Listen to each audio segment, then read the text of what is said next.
اعوذ باللہ من الشیطان الرجیم بسم اللہ الرحمن الرحیم الحمد للہ رب العالمین والعاقبۃ للمتقین الصلاۃ والسلام علی اشرف الانبیاء والمرسلین شفیع المذنبین رحمۃ للعالمین مولانا ابوالقاسم محمد اللہم صلی علی محمد وآل محمد وآلہ الطیبین الطاہرین المعصومین ولعنۃ اللہ علی اعدائہم غاصب حقوقہم الی قیام یوم الدین. اما بعد فقال رسول اللہ صلی اللہ علیہ وآلہ وسلم القرآن مع علی وعلی مع القرآن صلوات اللہم صلی علی محمد وآل محمد. سامعین محترم، ناظرین محترم، ہم نے آج جو دروس کا ایک سلسلہ شروع کیا ہے اس کا عنوان فضائل اہل بیت در کتب اہل سنہ، جس میں ہم برادران اہل سنت کی کتب سے حوالہ جات پیش کریں گے اور بتائیں گے کہ اہل بیت کے فضائل جو صحاح ستہ اور کتب اہل سنہ میں موجود ہیں وہ کیا ہیں. ان دروس کا مقصد جو ہے وہ یہ ہے کہ امت مسلمہ میں آپس میں اتفاق اور اتحاد کو قائم کیا جائے، جو ایک نفرتوں کی دیوار کھڑی کی گئی ہے اس کو ختم کیا جائے اور بیان کیا جائے کہ کتب اہل سنت میں اہل سنت کی جو صحاح ستہ ہوگی یا دوسری بڑی کتب ہیں ان میں بھی بہت سے فضائل اہل بیت بیان کیے گئے ہیں. کیونکہ ہمارا اس درس کا مقصد یہ ہے کہ ہم اس درس کو یا تو قرآن سے یا تو پھر مصطفیٰ کے فرمان سے، کیونکہ سب سے پہلے ہم اگر یہ بات واضح کریں کہ اہل بیت کے فضائل وہ اہل سنت کی کتب میں کہاں کہاں واقع ہیں. خیر، ابن عباس نے 300 آیات قرآن کی مولا امیر المومنین علی ابن ابی طالب کی شان میں بیان کی ہے، اور جب ہم مکتبہ اہل البیت کی طرف دیکھتے ہیں تو 1000 آیت علامہ ہاشم بہرانی نے نقل کی ہے. قرآن کی کل آیات جو ہیں وہ 6666 ہیں، جن میں 1000 آیت مولا امیر المومنین علی ابن ابی طالب کی شان میں نازل ہوئی ہے. سب سے پہلے ہمارا جو عنوان ہے کہ اہل بیت کے فضائل در کتب اہل سنہ، تو ہم اہل سنت کی کتب سے اہل بیت کو ثابت کرتے ہیں کہ اہل بیت کون ہستیاں ہیں کہ جن کے فضائل ہم نے بیان کرنے ہیں، اور وہ بھی اہل سنت کی کتابوں سے. تو یہ چیز واضح رہے کہ اہل بیت جب ہم نے کتب اہل سنت میں دیکھا تو ہمیں ملا صحیح مسلم میں صفحہ نمبر 686 اور حدیث 2424 پہ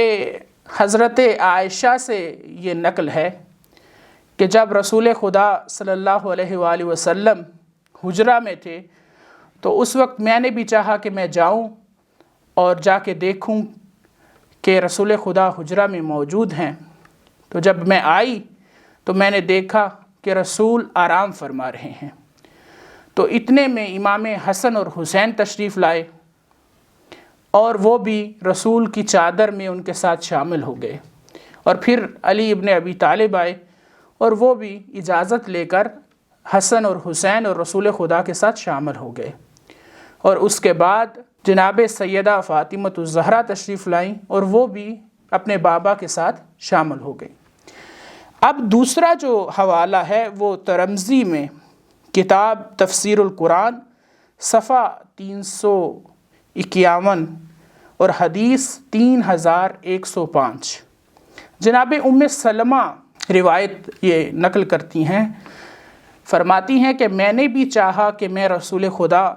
صلی اللہ علیہ وآلہ وسلم کی بارگاہ میں جاؤں، اور میں گئی اور میں نے دیکھا کہ رسول صلی اللہ علیہ وآلہ وسلم آرام فرما رہے ہیں، اور میں نے بھی چاہا کہ میں جا کر ان ہستیوں کے ساتھ، اور وہ ہستیاں کون کون ہیں؟ وہ رسول خدا ہیں، مولا علی مشکل کشا ہیں، حسن مجتبیٰ ہیں، اور حسین مظلوم کربلا، اور سیدہ فاطمہ الزہرا سلام اللہ۔ جب یہ 5 ہستیاں چادر تطہیر میں آئی، اور اس میں باقاعدہ قرآن کی آیت ہے، واضح ہے کہ سورہ احزاب کی آیت نمبر 33 کہ جس کے ذیل میں بہت سے مفسرین نے یہ حدیث جو ہے کوٹ کی ہے، تو کچھ برادران اہل سنت جو ہیں وہ اہل بیت میں ازواج کو بھی شامل کرتے ہیں، لیکن میں نے کچھ دن پہلے ایک محاضرہ سنا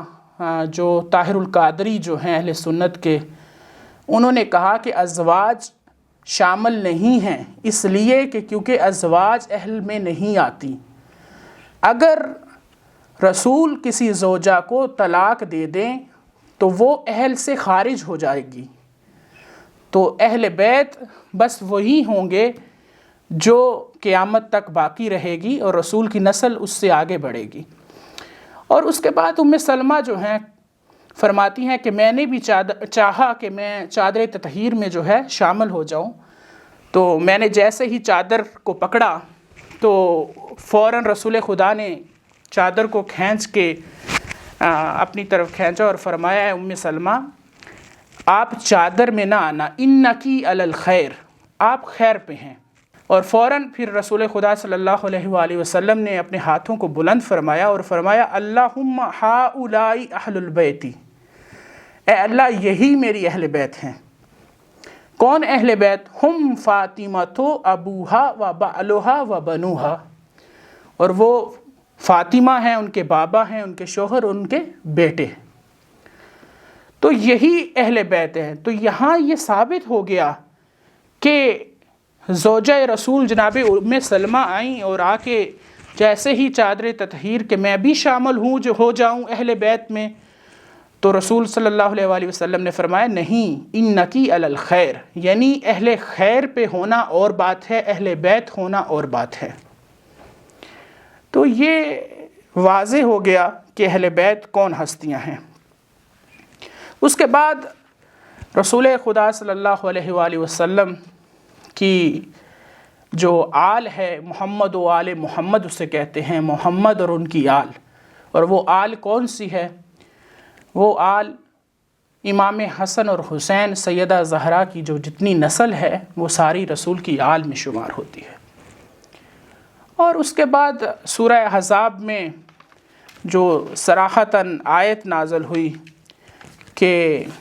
آیت 56 میں اللہ ارشاد فرما رہا ہے، ان اللہ و ملائکتہ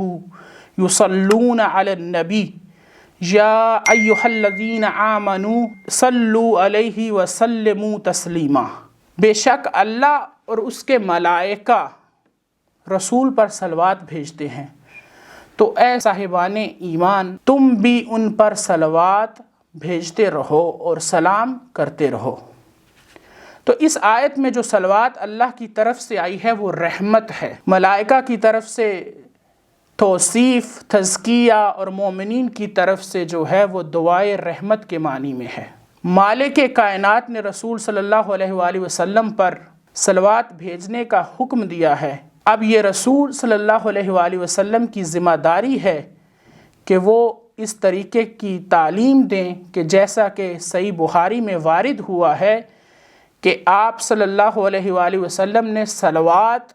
کا طریقہ تعلیم دیتے ہوئے آل کو بھی شامل کیا، اور مفسرین نے بھی اس حدیث کا اقرار کیا ہے، جس کا کھلا ہوا مطلب یہ ہے کہ مسلمانوں میں صرف صلی اللہ علیہ وسلم یہ کہنا کافی نہیں ہے، جب تک آپ صلی اللہ علیہ وآلہ وسلم نہیں کہیں گے، آل کا ذکر نہیں کریں گے، صلوات جو ہے وہ دم بریدہ ہے، صلوات مکمل نہیں ہے، اور صلوات اس وقت تک مکمل ہو ہی نہیں سکتی جب تک آپ آل کا ذکر نہیں کریں گے۔ جیسے ہی محمد کہیں گے اور پھر آل کا ذکر کرنا آپ پر واجب ہے۔ اس کے بعد بہت سی روایات جو اہل سنت کی کتب میں ہیں کہ ملا متقی ہندی نے کنز الاعمال جلد نمبر 1 اور صفحہ 173 173 پر نقل کرتے ہیں کہ، اور یہ روایت علی ابن ابی طالب علیہ السلام مولا امیر کائنات سے نقل کی ہے، کہ کوئی بھی دعا نہیں قبول ہوتی مگر اس کے کہ خدا کے درمیان حجاب ہوتا ہے، یہاں تک کہ نبی صلی اللہ علیہ وآلہ وسلم پر صلوات بھیجی جائے، اور جب صلوات بھیجی جاتی ہے تو حجاب ہٹ جاتا ہے اور دعا مستجاب ہو جاتی ہے، اور اگر حضرت صلی اللہ علیہ وآلہ وسلم پر صلوات نہ بھیجی جائے تو اللہ اس دعا کو رد کر دیتا ہے۔ یعنی جب بھی آپ اللہ سے کچھ مانگیں یا اللہ سے دعا کریں تو اس کی ابتدا بھی صلوات سے ہو اور انتہا بھی صلوات سے ہو، اور وہ صلوات اللہم صلی علی محمد و آل محمد، تو جیسے ہی محمد کا ذکر آتا ہے ساتھ ہی آل کا ذکر آتا ہے۔ اس کے بعد ابو شیخ نے ترمذی ابن عمر سے روایت نقل کی ہے کہ الدعاء محجوب عن اللہ حتی یصلی علی محمد و اہل بیتہ، دعا بارگاہ معبود میں اس وقت تک نہیں پہنچتی جب تک محمد و آل محمد پر درود نہ بھیجا جائے۔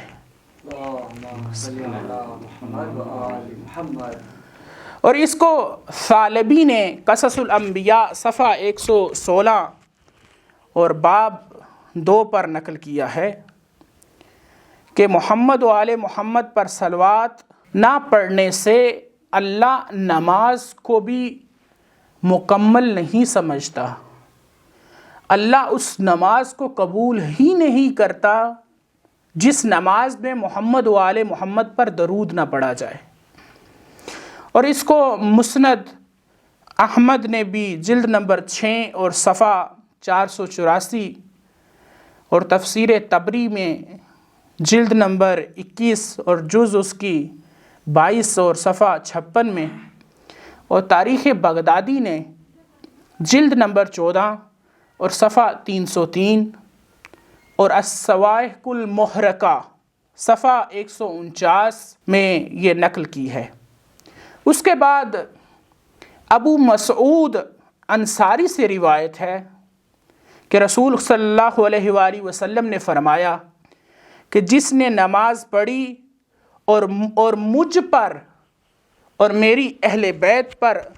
صلوات نہیں بھیجی، اللہ اس کی نماز کو قبول نہیں کرتا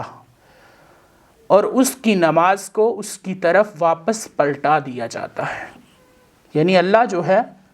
وہ اس نماز کو قبول ہی نہیں کرتا جس میں محمد و آل محمد کا ذکر نہ ہو۔ اس کے بعد ابن حجر مکی نے صواعق المحرقہ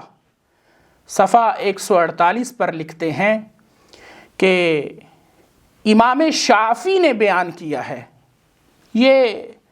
اہل سنت کے 4 جو ائمہ ہیں ان میں سے ایک امام شافعی بھی ہیں، تو وہ کیا کہتے ہیں؟ وہ کہتے ہیں کہ ان کے اشعار، اور بڑے معروف اشعار ہیں، اور فرماتے ہیں کہ امام شافعی نے اہل بیت کی شان میں جو اشعار بیان کیے ہیں وہ یہ ہیں: یا اہل البیت رسول اللہ حبکم فرض من اللہ فی القرآن انزلہ من لم یصلی علیکم لا صلاۃ لہ۔ اے اہل بیت پیغمبر، اللہ نے آپ کی محبت قرآن میں فرض کر دی ہے، آپ کی عظمت کے لیے یہی کافی ہے کہ جو شخص نماز میں آپ پر صلوات نہیں پڑھتا، اللہ اس کی نماز کو بھی قبول نہیں کرتا۔ اور اس کو امام رازی نے اپنی تفسیر الکبیر میں جلد نمبر 27 اور صفحہ نمبر 166 میں سورہ شورى کی آیت مودت کے ذیل میں لکھتے ہیں کہ آل پر درود بھیجنا ان کی عظمت کی نشانی ہے، کیونکہ آل پر درود بھیجنے کے علاوہ اگر آپ آل پر درود نہیں بھیجیں گے تو آپ کا تشہد نہیں ہوگا یا تشہد نہیں ہوگا. اور تشہد میں کیا ہے؟ محمد و آل محمد پر صلوات. اور وہ صلوات کیا ہے؟ اللہم صلی علی محمد و آل محمد. اس کے بعد عامر بن سعد سے روایت ہے اور سعد بن ابی وقاص سے، خصائص نسائی میں صفحہ نمبر 26 اور حدیث 11، اور صحیح مسلم جلد نمبر 2 صفحہ 130، کنز الاعمال جلد نمبر 6 اور صفحہ 405، اور مستدرک الصحیحین جلد نمبر 3 صفحہ 12 اور حدیث 4525۔ تمام مفسرین نے لکھا ہے کہ صلوات ہے رسول خدا صلی اللہ علیہ وآلہ وسلم پر، وہ اس طرح ہے کہ اللہم صلی علی محمد و آل محمد، یعنی بغیر آل کے صلوات جو ہے وہ مکمل ہی نہیں ہے۔ انشاءاللہ آج کے لیے ہم نے درس کی ابتدا کر دی ہے، اور انشاءاللہ ہم آگے آئندہ دروس میں بیان کریں گے قرآن کی وہ آیات جو اہل بیت کی شان میں نازل ہوئی ہیں، اور مزید انشاءاللہ جو ابن عباس نے مولا امیر المومنین کی شان میں آیات 300 بیان کی ہیں ان کو بھی ہم نقل کریں گے، ان کو بھی ہم بیان کریں گے۔ وآخر الدعوانا والحمد للہ رب العالمین۔